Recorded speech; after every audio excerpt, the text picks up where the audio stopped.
Friends, income tax में अभी ITR को लेके, चाहे वो फाइनेंशियल ईयर 18-19 हो या फाइनेंशियल ईयर 19-20 हो, कि आईटीआर को लेके कंफ्यूजन अभी तक चलते आ रहा है कि क्या डेट एक्सटेंड हो गई है या नहीं हुई है, होने वाली है या नहीं होगी।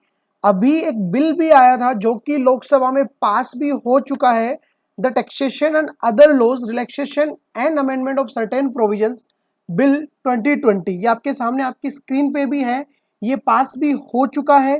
और ये कंफ्यूजन बना हुआ है कि क्या ये बिल बोल रहा है ऐसा कि हम फाइनेंशियल ईयर 18-19 और फाइनेंशियल ईयर 19-20 की आईटीआर की डेट बढ़ा के 31 मार्च 2021 करने वाले हैं, या फिर ये ऐसा भी कुछ कह रहा है कि टैक्स ऑडिट की डेट भी हम अक्टूबर से बढ़ा के 31 मार्च 2021 करने वाले हैं। इसके इंटरप्रिटेशन में हमसे भी एक गलती हुई थी दोस्तों, और हमने भी आपको कंफ्यूज कर दिया था। इस बिल को हमने रॉन्गली इंटरप्रेट करके एक वीडियो भी बना दिया था, इवन काफ़ी लोगों ने देख भी लिया था। उसके लिए हम आपसे माफ़ी मांगना चाहते हैं। उसमें हमने आपको ये बताया था कि ये डेट्स, अगर ये बिल पास हो जाता है, फिर उसके बाद राज्यसभा में पास हो जाता है, प्रेसिडेंट की एक्सेंट मिल जाती है और कोई नोटिफिकेशन आ जाता है, तो इस बिल के थ्रू वो डेट बढ़ जाएगी। बट दोस्तों, इस बिल में ऐसा नहीं लिखा हुआ है, वो एक गलत इंटरप्रिटेशन हो गई थी। इस बिल को आप में से ही कुछ सब्सक्राइबर्स ने, कुछ व्यूअर्स ने मुझे बताया कि सर शायद आपने बिल को गलत तरीके से रीड कर लिया है, आप फिर से रीड कीजिए इसको। और अगर आपको लगता है कि आपने कुछ गलती की है तो प्लीज़ आप नया वीडियो लेके आइए क्लियरिफिकेशन के लिए। तो दोस्तों, अगेन मैं आपको इस चीज़ पे क्लियर करना चाह रहा हूँ। इस बिल को हम फिर से रीड करते हैं दोस्तों। ये बिल बात करता है, सबसे पहले हम सेक्शन 2 में जाते हैं इस बिल के। ये बोल रहा है स्पेसिफाइड एक्ट के बारे में बताया कि कौन कौन से स्पेसिफाइड एक्ट हैं जो इस बिल में यूज होने वाले हैं। काफ़ी सारे हैं, हमारे मतलब का है दोस्तों इनकम टैक्स एक्ट, उसके अलावा वेल्थ टैक्स, प्रोहिबिशन ऑफ बेनामी प्रॉपर्टी ट्रांजैक्शन एक्ट, और भी काफ़ी सारे black money act, direct tax विवाद से विवाद स्कीम, विवाद से विवाद विश्वास एक्ट, काफ़ी सारे एक्ट हैं। बट अब हम केवल इनकम टैक्स के बारे में बात करते हैं। सबसे पहले हम चलते हैं सेक्शन 3 में। सेक्शन 3 में ये बोला गया है कि अगर कोई ड्यू डेट फॉल हो रही थी, कोई टाइम लिमिट बताई गई थी और वो टाइम लिमिट फॉल हो रही थी 20 मार्च 2020 से लेके 31 दिसंबर 2020 तक, या फिर उसके बाद भी, जो कि central government by notification specify कर सकती है या करती है कि कोई डेट टाइम लिमिट 20 मार्च से लेके 31 दिसंबर या उसके बाद भी फॉल हो रही है, उसकी कंप्लीशन और कंप्लायंस की कौन कौन से एक्शंस हैं वो जिनके रिगार्डिंग ये बात कर रहे हैं। वो है कंप्लीशन ऑफ एनी प्रोसीडिंग और passing of any order, issuance of any notice, intimation, notification, sanction और अप्रूवल। तो ये बेसिकली है आपके जो असेसिंग अथॉरिटीज है, मतलब डिपार्टमेंटल वाली साइड के लिए। सबसेक्शन ए में तो उनके लिए डेट्स बढ़ाने की कुछ बात हो रही है, इसको भी हम फिलहाल इग्नोर कर देते हैं। अब हम चलते हैं बी सबसेक्शन पे। Filing of any appeal, reply और एप्लीकेशन और furnishing of any report, document, return statement और such other record by whatever name called under the provision of the specified act. तो अगर आपको कोई रिटर्न भरनी थी, कोई एप्लीकेशन लगानी थी, कोई अपील लगानी थी, जिसकी टाइम लिमिट 20 मार्च से लेके 31 दिसंबर 2020 के बीच एक्सपायर हो रही है, उसका क्या किया जाएगा, उसको बढ़ा के कर दिया जाएगा 31 मार्च 2021। तो अगर यहां तक हम पढ़ते हैं तो लगता है कि भैया 20 मार्च 2020 से लेके 21 दिसंबर 2020 के बीच में फाइनेंशियल ईयर 19-20 की आईटीआर की डेट भी पड़ रही है जो कि हमारी नवंबर 2020 है। टैक्स ऑडिट की भी डेट पड़ रही है जो कि अक्टूबर 2020 है। और फाइनेंशियल ईयर 18-19 की आईटीआर की भी डेट पड़ रही है, बिलेटेड या फिर रिवाइज करने की डेट पड़ रही है जो कि पड़ रही है हमारी 30 सितंबर 2020। साथ में चैप्टर 6 और 80 के डिडक्शन की जो बात करते थे उसकी भी डेट पड़ रही है जो कि थी 30 जुलाई। तो यहां से ये लग रहा है कि इन सबकी भी डेट 31 मार्च 2021 बढ़ गई है। बट नहीं दोस्तों, आगे उन्होंने इसके लिए एक प्रोविजो डाला है।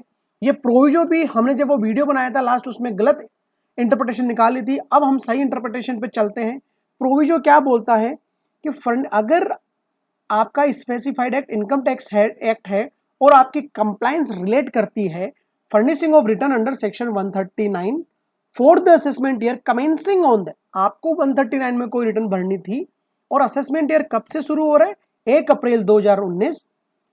तो आगे क्या लिखा है, the provisions of this subsection तो सबसेक्शन कौन सा, जो अभी अपने सेक्शन 3 का सबसेक्शन पढ़ा जिसमें ये कहा गया कि 31 मार्च 21 डेट हो जाएगी, तो provision of this subsection shall have the effect as if for figures, letters and words 31 मार्च 2021। तो इन्होंने बोला है कि अभी जो आपने सबसेक्शन देखा उसमें 31 मार्च 2021 लिखा हुआ था, उस 31 मार्च 2021 को आपको 31 मार्च 2021 नहीं पढ़ना है, ये सब्स्टिट्यूट हो जाएगा 30 सितंबर 2020 से।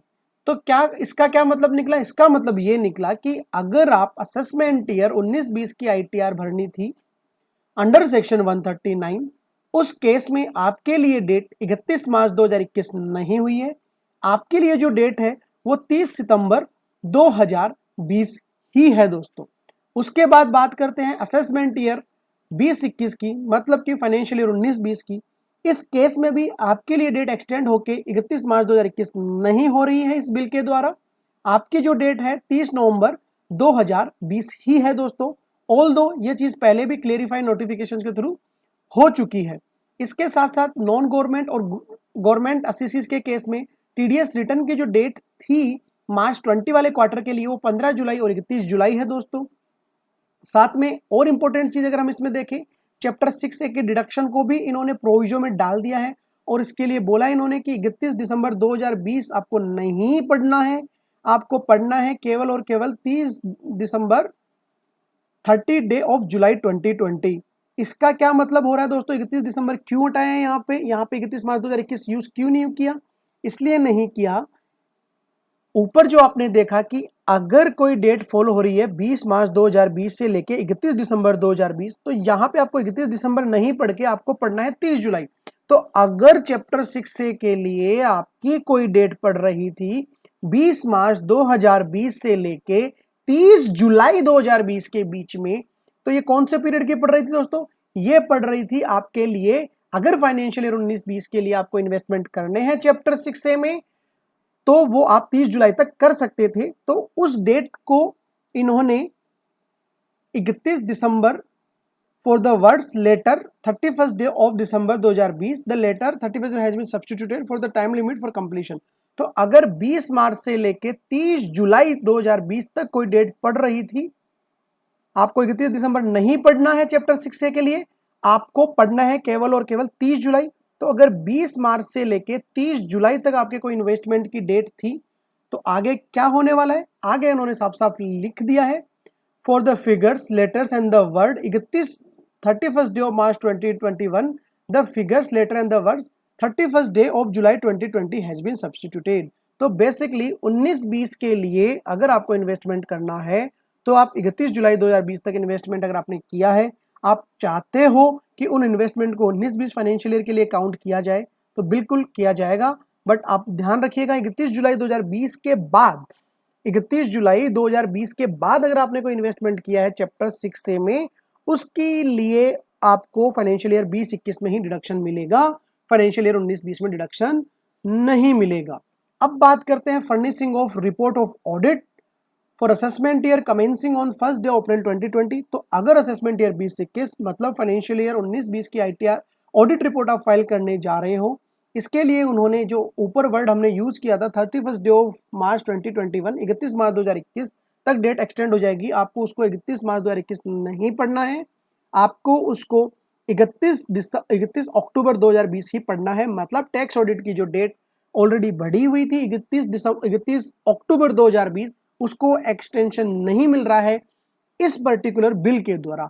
हाँ, आगे अगर कोई नोटिफिकेशन बिल आता है उसके लिए हम सेपरेटली बात करेंगे, बट इस बिल के जरिए तो ऐसा कुछ नहीं होने वाला है। अब आपको इस पे कंफ्यूज होने की जरूरत नहीं है दोस्तों। And thank you for thanks to each and every subscriber जिन्होंने मुझे रियलाइज कराया कि ये इतनी बड़ी गलती हमारे पार्ट पे हुई। मैं फिर से आप लोगों से इसके लिए my sincere apologies to each and every one of you. Thank you so much दोस्तों, मिलते हैं किसी नए वीडियो में किसी नई अपडेट के साथ। जय हिंद, जय भारत।